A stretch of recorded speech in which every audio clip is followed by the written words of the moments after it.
অন্ধত্বের কারণে স্ত্রী ফেলে রেখে গেলেও পরম যত্নে ৫৫ বছরের বাবুলের দেখাশোনা করছেন শতবর্ষী মা। আজকে ওনার স্ত্রী ওনাকে তার জোগাড় চলে গেছেন। মায়ের ভালোবাসার কাছে হার মেনেছে গোটা মহাবিশ্ব।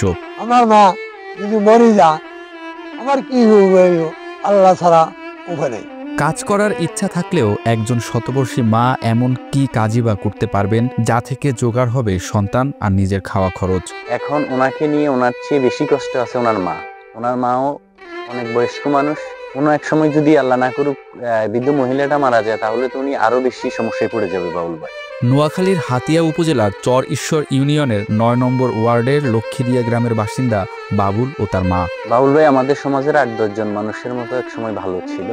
উনি কর্ম করে খাইতেন, রিক্সা চালাইতেন এবং উনি এলাকায় খুব বিশ্বস্ত ছিলেন। সকল দোকানদারের মালামাল উনি নিজেই আনতেন। কি এক অজানা রোগে উনি দৃষ্টিশক্তি হারাই ফেলছে। এরপর থেকে ওনার এই দুঃখের জীবনটা শুরু হয়। যে বাবুল একসময় রিক্সা চালিয়ে সংসারের চাকা সচল রাখতেন, সেই বাবুল দৃষ্টির সাথে হারিয়েছেন স্ত্রী সন্তানদেরও। দৃষ্টি হারানোর পরপরই ৩ কন্যা ও ২ পুত্রকে নিয়ে বাবুলের স্ত্রী সংসার ত্যাগ করেন। বাবুলের আমরা অনেকদিন করে চিনি। বাবুল কি গেছেন অনেকদিন কষ্ট করতেছে, চোখের ইয়ে অন্ধ মানুষ, আঁকতে করতে পারে না রাস্তাঘাটে। চোখের আলো হারানোর সাথে সাথেই সংসারে নেমে আসা অন্ধকারে বন্দী হয়ে পড়েন বাবুল। সেই থেকে শুরু শতবর্ষী মায়ের কান্না আর অন্ধ ছেলেকে নিয়ে বেঁচে থাকা স্বপ্নের সংগ্রাম।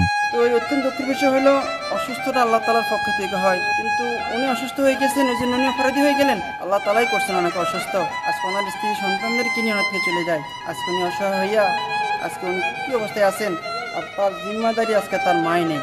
৯০ বছরের মা তার জিম্মাদারি নিয়ে, তার দায়িত্ব নিয়ে আজকে তাকে নিয়ে ভিক্ষা করে বেড়াচ্ছেন। আর মা যদি সুস্থ হইতেন বুঝতাম তার মা হয়তো চলতে পারতেন। মা তো অসুস্থ, মা বৃদ্ধা।